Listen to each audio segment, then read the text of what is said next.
Looks like they're still distracted. Let's head through. All right, Matt. Let's go ahead. Let's take this guy out. Oh wow, that was a pretty nasty headshot. All right.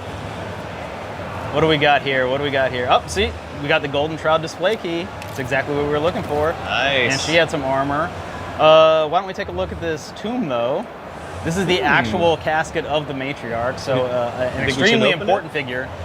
Lucky for us, I think we already activated the security system, so I think we can just open it right up. Nice. And there you go. We have the remains of the matriarch. Why don't we defile the honor of the matriarch, the most important person to the Protectorate, folks? It looks like the remains are worth a lot. We're gonna definitely sell those. I don't know who's gonna buy them, but they're worth a lot. All right, let's go ahead and take a look around. Still looking for that secret entrance to the top secret facility. And just in case we get into combat, I'm actually gonna equip my shield gadget Yeah, here. that's a good idea. And sure enough, more automechs. Let's take them out. And you got to be careful with these guys, especially because they leak Zeranium, and Zeranium can actually empower automechanicals to walk through it. Yep, you can see he's overcharged. Yeah, and he took out. Yeah, he already took out Tristan really fast. He's taking you out as well. Did you get him? All right, cool. All right. Yeah, automechanicals get real nasty when they get into that Zeranium. Oh, yep. You see it's poisoning you. It's poisoning you right now. But why don't we take a look around? There's some good stuff to loot here.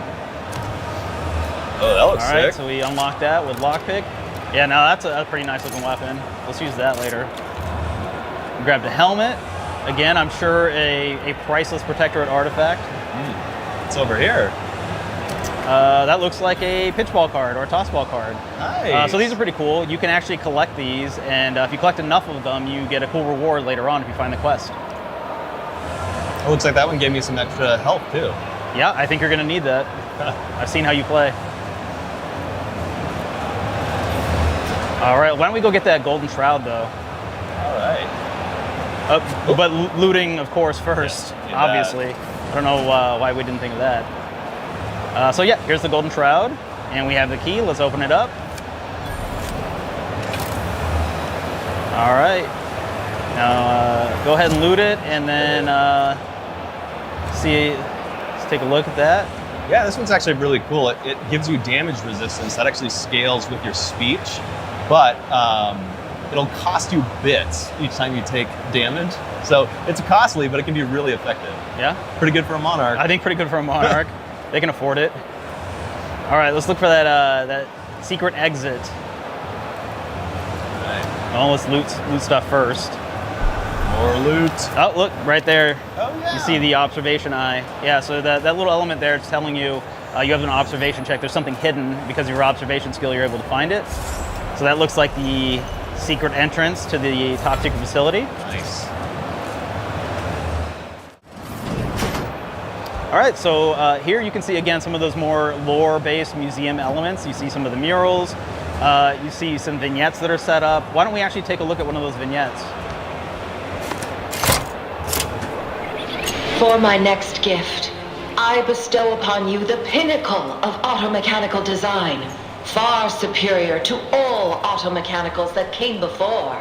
The time once spent in numbing manual labor may now be spent in harmonious community with your neighbor and in humble service to the Protectorate. May art and science flourish in these many hours which I have returned to you. Warning, power at 13%. Power cell has been partially depleted due to inaction. All right, very cool. Why don't we take a look into the next room, though? There's some windows over there. We should be able to see inside. Yeah, let's see what's over here. Yep, just like I suspected, there's some automechanicals. I don't know if we want to fight those just yet. Why don't we find a way to distract them? Oh, yeah, as you can see right there, we have a cable leading to the back. Maybe there's something there we can use to distract them. Let's take a look. Yep, there we go. Not only do we find loot, but we have engineering panel that we can use. Yeah, so it looks like that will disengage the locks on the automechanical, and we'll see what that does for us. Who knew all you had to do to be an engineer was turn a few knobs? Warning. Power at 13%. All right. Power cell error. All right, let's see where this guy's Power cell going. has been partially depleted due to inertia. This presentation will continue until audience. Yeah, it looks like he's recognition actually heading is into that room received. with the auto mechanicals. Maybe we can use him like a good distraction there. Gloria Arcadia. Gloria Arcadia. Gloria Arcadia. Pathing obstructed. Rerouting. Error. Reroute. This Failed. area is not. Yeah, so it looks like we're intended for distracting interactive all the auto mechanicals right now. So while that's Return happening, why don't we head off to the your side? display immediately. There's a side room over there. Yeah, let's get in there. This unit Looks like it's serves locked, though. only the matriarch. You must be. But fortunately, we have enough lockpick suffering and we have the from magnets. Let's get in. The do it. matriarch perfected automechanical design. Therefore, it is impossible for this automechanical to. All right, so now we're in. You are And you can see we have some foil. That's good for crafting. What else do we got? Oh, we have the Good Subjects Guide to Electrical Systems. Let's pick that up and let's head back to the front. Let's activate that security system. Wow, that seemed like the short way to go, I guess. Stealth by these guys. Yeah, let's get out of here while they're still distracted. All right, and we'll head back to the main room. Picking that up as well, obviously. All right, so as a reminder, we've got some grieving folks in there. Why don't we take a look at that panel and activate it? Yeah, and as you can see, we have Hack 5 and we have the Good Subjects Guide to Electrical Systems. Let's go ahead and activate that.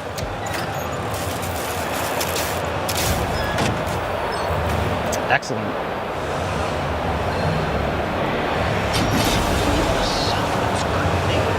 Security system's been activated. Run! Do not push me. Why is that buzzing?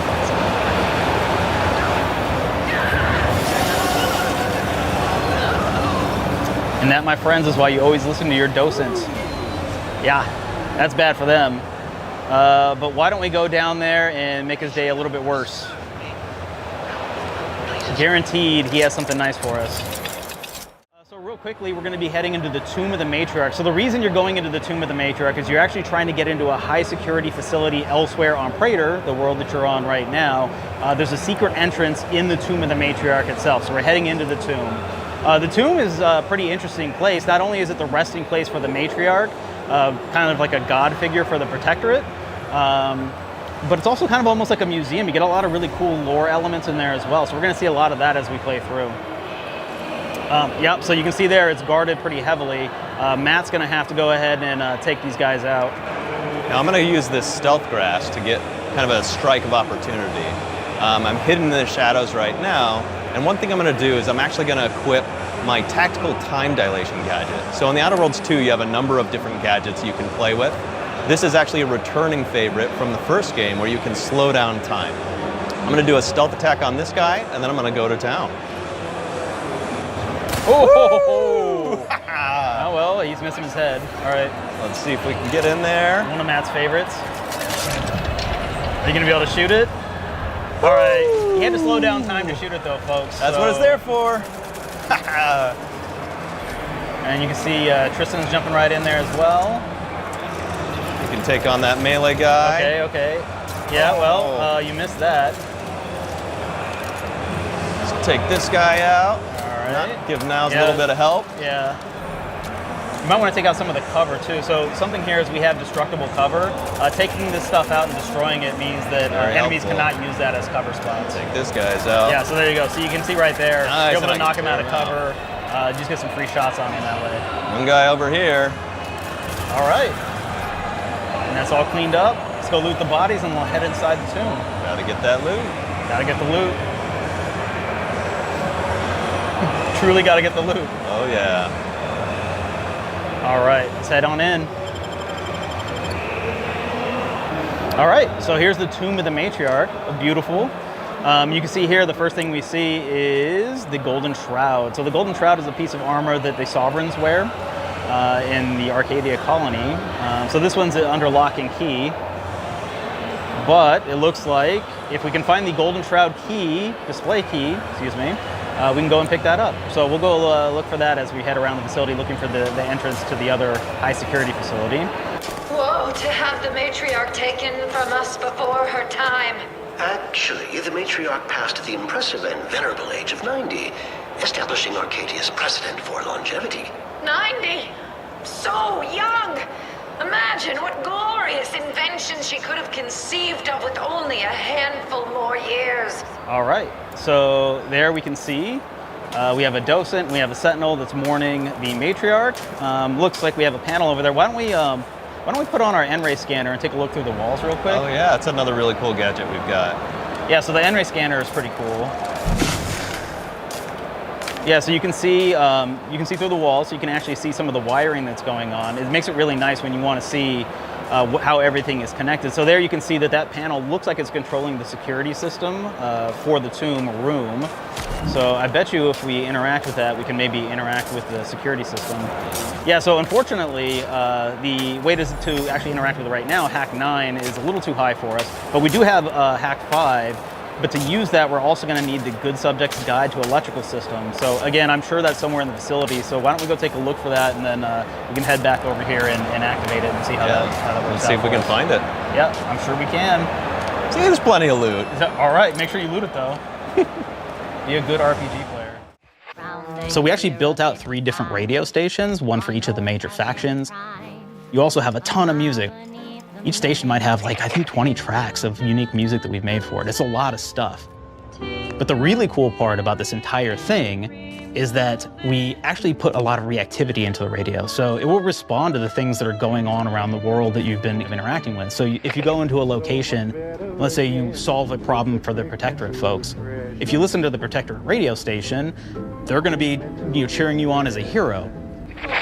Wonderful news, everyone. The Zeranium gas leaks at the Automech repair facility, strongly believed to be caused by Auntie's choice malefactors, have been corrected. Some hotshot for hire just managed to fix the electrum leak in their repair facility.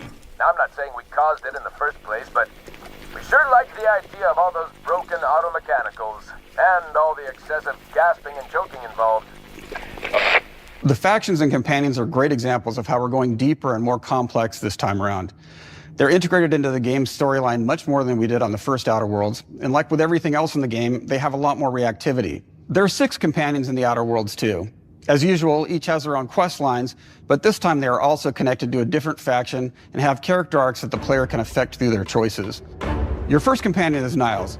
He's another Earth Directorate agent like you, and he's looking for your help to decide whether he wants to become an even better agent or to turn his back on the Earth Directorate completely. There's also a somewhat cute Automech support drone that is basically Niles' helper. Her name is Val. Marisol's part of the Order of the Ascendant, and she's an aging but still deadly assassin. That's right, she's a deadly mathematician who may or may not have some unfinished business to attend to with the player's help. There's also a cultist named Azza, who is part of a sub-faction that worships the rifts, and in her case, violence in general. You can choose to either turn her away from overt violence or support her chaotic and dangerous tendencies. At one time, Auntie's Choice had a program to graft soldiers with animal parts to make them more formidable. Unfortunately, it didn't quite work, and most of them are now dead. There's a combat medic who survived, however, named Inez, and she wants the player to help her fix her graft, among other things. Finally, there's Tristan. He's a protected arbiter who is judge, jury, and executioner all rolled into one heavily armored package. It is your choice to either help him judge wrongdoers or show him what true justice looks like. We definitely have reactivity in the game based on how you've been treating your companions. I won't reveal the end of the game, but let's say if you have not been treating them well, you will find out at the end of the game what that means. Companions are a very, very important part of merchandising, because that's the real beauty of the sequel. We're talking merch, baby. It is the lifeblood. It is what fuels us. Do you want to see some of my ideas? Hop, hop. Check this out. Gen Alpha loves body pillows, especially ones that look like human beings for some reason, right? Who needs a significant other when you could have a knife-wielding space psycho up in your sheets, huh? What do they do with them when they get them, huh? Maybe a little napping, maybe a little snuggling, maybe a little nut.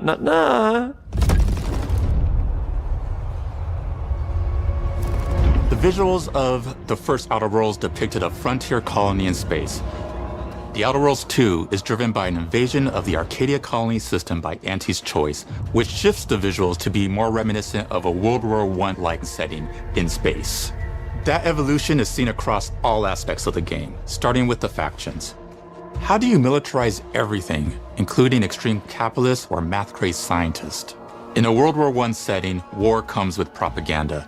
The Sovereign uses it to maintain control.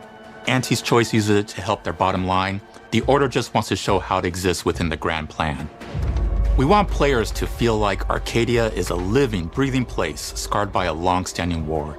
Fairfield, one of the first towns you encounter, was once under Protectorate control, but has recently been taken over by Anti's choice.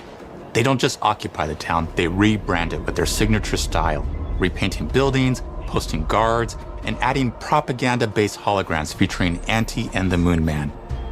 Showing the towns evolving after the invasion helps us push immersion for our players. One of our priorities in visually realizing the world of the Outer Worlds 2 was making sure everything is clear and recognizable from the player standpoint. We want to make sure each faction has a particular look and design.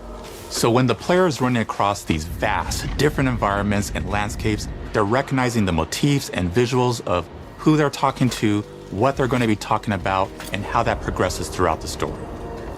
The first Outer Worlds was really about the player interfacing with corporations. And while we have that in the Outer Worlds 2, we really want to express not just the corporations, but how the player interacts with other facets of the world, like government entities or religious structures. And then we elaborate on those. With larger environments, we wanted to encourage exploration by improving player mobility across the board. Now you can run, slide, double jump, mantle, and parkour your way through all of the nooks and crannies of these worlds. It really allows the player to just explore and have fun finding really cool stuff. We focused on improving the feel of each weapon, the way a weapon snaps into ADS, the way recoil feels when firing, and how impactful our sound effects really sell the weapon's fantasy, to things like how unique reload animation can add a lot of character to each weapon. We've increased the variety of weapons by including new weapon types, but also through a host of fun and unique weaponry. We have things like the Bourse Blaster that fires out tumors that can explode like grenades, or can even be eaten by the player for additional health. We have a weapon called Rookie's Reward that will actually level up the more you use it throughout the game. And every time it levels up, it's got fun fanfare where it's like shooting out confetti and it's got a fun little setup. We have a really fun weapon called the Pop-Up Gun. It fires out ad drones that will distract your enemies with corporate ads, slogans, and jingles. While your enemies are distracted, you can focus fire on them or explode these drones for additional damage. New to the Outer Worlds 2 are throwables. So you can use frag grenades to flush out enemies, smoke grenades to camouflage and escape, distraction devices to bait enemies into a stealth attack,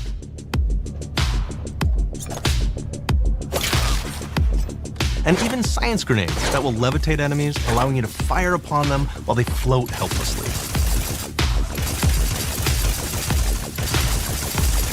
And of course, science weapons are back. We have returning favorites, like the Shrink Ray. This time it's been upgraded so you can shrink your enemy down to the size of a sprat and run over them, exploding them into bits. The Shrink Ray, that was probably my favorite one from the first game, so we brought it into the second game, but we improved it though. So instead of shrinking your enemies for a short period of time and having them re-expand, this time they stay shrunk, and we actually added in the ability to step on them and kind of squish them and kick them, because we knew that was the player fantasy. We knew that's what everybody wanted to do. They wanted to step on the enemies, they wanted to kick them, so we made sure to double down on that stuff. In addition to things like our returning favorites, we also have some really fun and unique new science weapons. One of them is called the Armageddon. This one's really cool because it actually shoots out these masses that are like these little arms that will stick to people or cover or all kinds of different things, and they will continue to just hit them until they get destroyed. And we have another one that's just super cool called the Spectrum Dance Saber.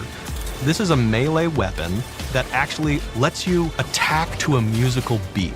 And if you continue to do that, you'll actually get additional bonuses each hit you do. One of my personal favorite weapons is called the Big Bang. It's just a big freaking gun that uses material harvested from rifts to shoot out a giant ball of energy, vaporizing everything in its path. Now, ammo's extremely rare for this weapon, but you can use it in just the right situation to devastating effects. Like another great one is Gary. If you wear Gary, he will lash out at your opponents as you're walking through combat. So we even have science armors, and we've really kind of shown off what we thought was really great for the player from a science perspective. We're all about letting people play the game their way.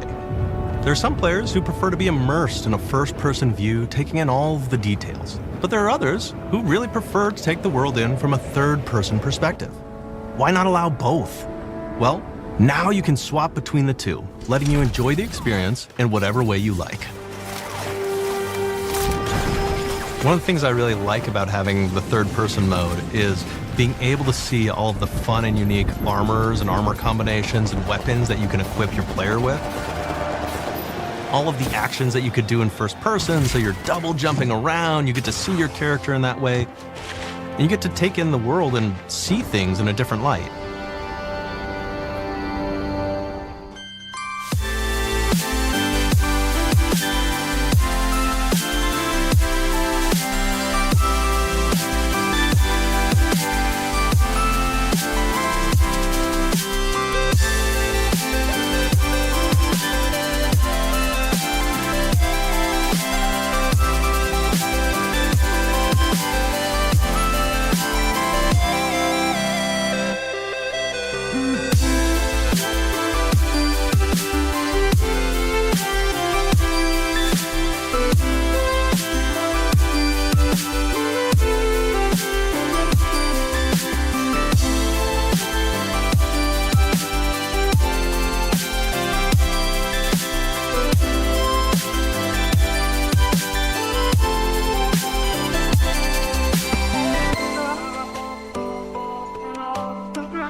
One of my favorite flaws is something called bad knees. will actually give you the option to take this flaw that'll make it so that you move faster throughout the game. But the problem is, anytime you stand up, your knees are going to make a loud popping noise that makes it so that, well, everyone around you is going to hear you. There's one called Kleptomaniac. This is really interesting because what it does is when you steal something, you can actually sell it for more bits than normal. And like that sounds really great. The drawback is sometimes when you're looking at things in the world that are owned by somebody else, you'll automatically steal them. So you have to be very careful about how you use them. One of our more wacky perks is the Sun Gazer Flaw, and it just gives everyone cataracts while playing their game. So everything becomes like light shafts and blooms and hazes, and makes the game pretty unplayable if you happen to choose that perk. If you happen to be the type of player that habitually reloads your weapons like I do, well, you'll be offered the flaw of overprepared. Now, you'll get larger magazine sizes on all of your weapons, but if you ever fully empty your magazine, you're gonna take a debuff for a while. While we support options like being a gunslinger who wants to key into destructive weapons, or a rogue who wants to alpha strike their enemies before they know what hit them, we also allow for a lot of fun and experimental builds. You can be a mad scientist who utilizes gadgets and wacky science weapons and armors, or even a psychopath who gains permanent bonuses to health by murdering their friends. Nothing shows the impact of these character build options better than, in my opinion, the bridge area, which has a quest you get early on in Paradise Island.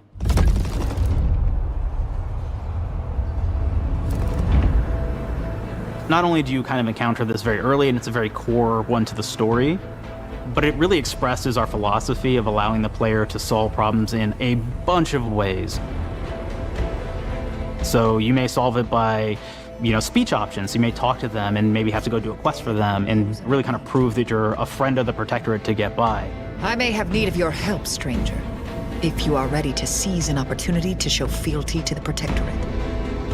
You could go guns blazing and you could just take everyone out inside the POI, lower the bridge itself, and kind of get across.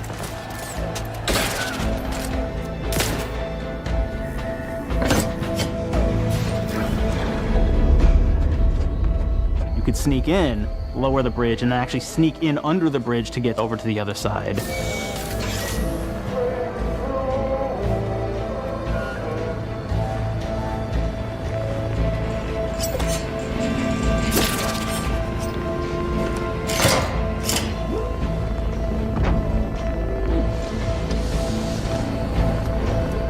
You can bypass the bridge entirely if you found like certain gadgets, like the shield gadget that protects you from poison gas as you go across, or the double jump boots, which kind of allow you to jump across the chasm and get across that way.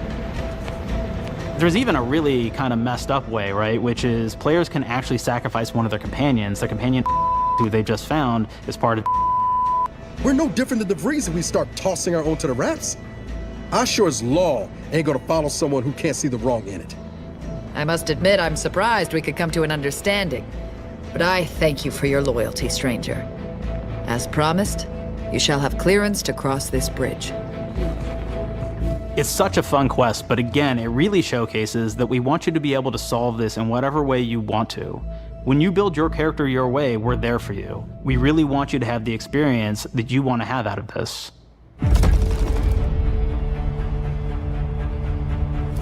From the very beginning of our discussions about the Outer Worlds, we really knew we wanted every game to take place in a different colony. This lets us expand on all aspects of the universe. Every colony can be its own thing with its own flavor, and we can center them around anything we want, any ideas or setting we're interested in. Arcadia is an isolated colony with abundant resources, and it's run by an authoritarian faction called the Protectorate. Their dictatorship is thematically based around the question of how much freedom people will give up for security and luxury. For Protectorate subjects, unfortunately, that answer is everything. The Protectorate is also incredibly wealthy because it was founded by the inventor of the skip drives, which are the Outer World's faster-than-light engines. But those skip drives are starting to cause rifts in space-time, which are cutting off all the other colonies on Earth from being able to trade with each other. The Order of the Ascendant is an offshoot of the Order of Scientific Inquiry from the original game, and like them are a science-based religion with the same goal of solving the universal equation, which will allow them to predict and alter the future to the benefit of all mankind. They used to be part of the Protectorate, but they split off to focus on solving the equation for the good of everyone, not as a way to simply control the masses. The player's been sent to Arcadia as an Earth Directorate agent to find out how the skip drives are causing the rifts and what can be done to stop them. Each of the factions have their own solutions to the rift problem and their own goals. The Protectorate wants to close them to protect their legacy as the inventor of the drives and their wealth. The Order wants to close them not only for the good of everyone, but also because they're complicating the math they're using to solve the universal equation. And Antes just wants to be able to open and close them at will to control all the trade routes between the colonies.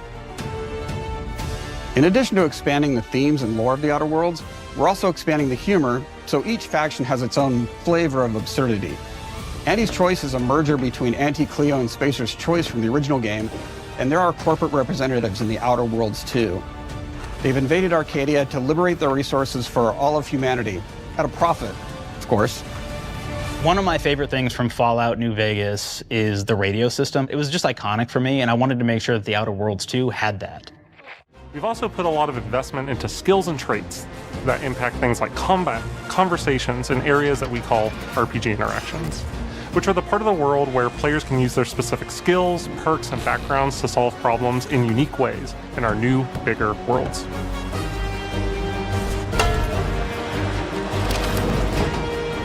I love a deep RPG experience, and building out that RPG crunchiness for our players was at the forefront of what we set out to create. We prioritize those deeper RPG options with different character builds and combos so players can express their role-playing power fantasies. We also have different equipment options for different playstyles and different companions with different abilities.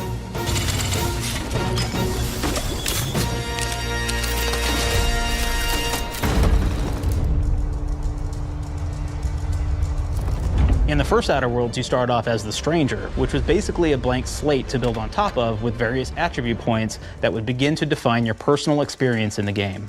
You can make any kind of character you want, but we've given you a role. That role is an Earth Directorate agent. You can think of them as kind of like space cowboys or space sky marshals. They're the good guys that go into places and kind of fix everything that's wrong. You're gonna be one of those. But we don't tell you why you joined the Earth Directorate. There could have been a lot of different reasons, right? It could have been because you're an actual lawbringer and you want to go in there and spread law throughout the galaxy. It could be that you're a roustabout and you just had nothing better to do. After you pick your background, one of the really important choices you have next is choosing your traits. While we had attributes in the first Outer Worlds, we've leaned into traits for the Outer Worlds 2, which are these big changes to your character depending on which ones you pick. So it could be something like Brilliant, where you can tag extra skills and you start getting extra skill points. And that's obviously really great if that's how you want to build your character. You can also go and do something like Lucky, where you get extra critical chance, and you also get a lot of really cool options throughout the game as well. Of course, we brought back Dumb, so players love the Dumb option. Tell me, do you believe in signs?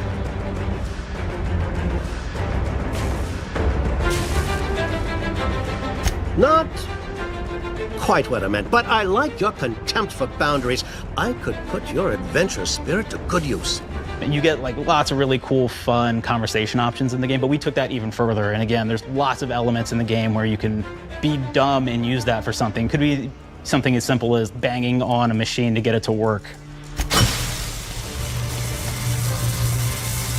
After you've invested in some of your traits, your next choices are going to be choosing your skills. The skills themselves basically allow you to build on your playstyle and what your character is doing in the game.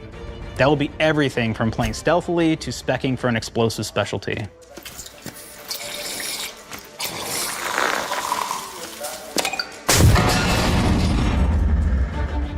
Throughout your entire journey, your character continues to change with the different choices you make. In the Outer Worlds 1, actually had more skills than we have, so we condensed them down to really the core and essence of what we really wanted there. But we made each point that you put into a skill much more impactful. So instead of getting small percentage changes, we actually did much larger changes per point that you put into each skill. And again, all these things, because of how they're checked inside the world itself, can matter quite a bit. You know, just even having one additional skill point in something can open up a lot more options in the world itself. If anybody's played Fallout New Vegas, they'll be very familiar with like the perk system. We basically borrowed that, but went even grander. We actually have more perks than Fallout New Vegas did. But here's the cool thing, right? We check and use perks for literally everything, right? So you can do everything from, hey, I want to make a stealthy build that steals stuff and is really good at that. Okay, great. Well, you can take maybe the pickpocketing perk. So that's not available to everybody, but if you select that, now you can actually go around and steal things out of people's pockets.